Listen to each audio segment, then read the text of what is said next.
ഏറ്റവും ആവേശകരമായ ഒരു ചാമ്പ്യൻസ് ലീഗ് രാത്രിക്കാണ് മ്യൂണിക്കിൽ അലയൻസ് അരീന സാക്ഷ്യം വഹിച്ചത്. 15 തവണ ചാമ്പ്യന്മാരായ റയൽ മാഡ്രിഡിനെ 3-നെതിരെ 4 ഗോളുകൾക്ക് തകർത്ത് ബയേൺ മ്യൂണിക് സെമി ഫൈനലിലേക്ക് മുന്നേറി. ഇരുപാദങ്ങളിലുമായി 6-4 എന്ന അഗ്രഗേറ്റ് സ്കോറിലായിരുന്നു ബയേണിന്റെ കുതിപ്പ്. മത്സരം തുടങ്ങി വെറും 35 സെക്കൻഡുകൾക്കുള്ളിൽ സ്റ്റേഡിയത്തെ സ്തബ്ധരാക്കി റയൽ മാഡ്രിഡ് ലീഡെടുത്തു.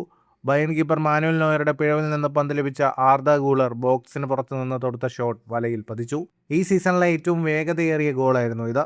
എന്നാൽ 5 മിനിറ്റിനുള്ളിൽ പ്ലാവോവിച്ചിലൂടെ ബയേൺ സമനില പിടിച്ചു. 29-ാം മിനിറ്റിൽ ഗൂളറുടെ ഫ്രീ കിക്ക് നോയറുടെ കൈകളിൽ തട്ടി വലയിൽ കയറിയതോടെ റയൽ വീണ്ടും മുന്നിലെത്തി. എന്നാൽ ഈ സീസണിലെ തന്റെ 50-ാം ഗോൾ തികച്ചുകൊണ്ട് ഹാരി കെയ്ൻ ബയേണിനൊപ്പം എത്തിച്ചു. തൊട്ടു പിന്നാലെ കിലിയൻ എംബാപ്പെ റയലിനായി 3-ാം ഗോൾ നേടിയതോടെ ആദ്യ പകുതിയിൽ മത്സരം അഗ്രഗേറ്റ് സ്കോറിൽ 4-4 എന്ന നിലയിലായി. രണ്ടാം പകുതിയിൽ ഗോൾ വരാതിരുന്നതോടെ മത്സരം എക്സ്ട്രാ ടൈമിലേക്ക് നീങ്ങുമെന്ന് കരുതിയിരിക്കുകയാണ് നാടകീയമായ നിമിഷങ്ങൾ അരങ്ങേറിയത്. പകരക്കാരനായി എത്തിയ എഡ്വാർഡോ കമവിംഗ 2 മഞ്ഞ കാർഡുകൾ കണ്ട് പുറത്തായത് റയലിന് തിരിച്ചടിയായി. 10 പേരായി ചുരുങ്ങിയ റയലിനെതിരെ 89-ാം മിനിറ്റിൽ ലൂയിസ് ഡയസും ഇഞ്ചുറി ടൈമിൽ മൈക്കൽ ഒലീസിയും ഗോൾ നേടിയതോടെ ബയേൺ വിജയമുറപ്പിച്ചു. മത്സരം അവസാനിച്ച ശേഷം മൈതാനത്ത് നാടകീയ രംഗങ്ങൾ തുടർന്നു. കമവിംഗയുടെ പുറത്താകലിനെതിരെ റഫറിയോട് തർക്കിച്ച ആർദ ഗുളർക്ക് നേരിട്ട ചുവപ്പ് കാർഡ് ലഭിച്ചു. ഇതോടെ റയൽ മാഡ്രിഡിന്റെ ഈ സീസണിലെ കിരീട പ്രതീക്ഷകൾ ഏതാണ്ട് അവസാനിച്ചിരിക്കുകയാണ്. ഫുട്ബോൾ ലോകത്തെ കൂടുതൽ വാർത്തകൾക്കും വിശേഷങ്ങൾക്കുമായി സ്പോർട്സ് കഫേ സബ്സ്ക്രൈബ് ചെയ്യുക.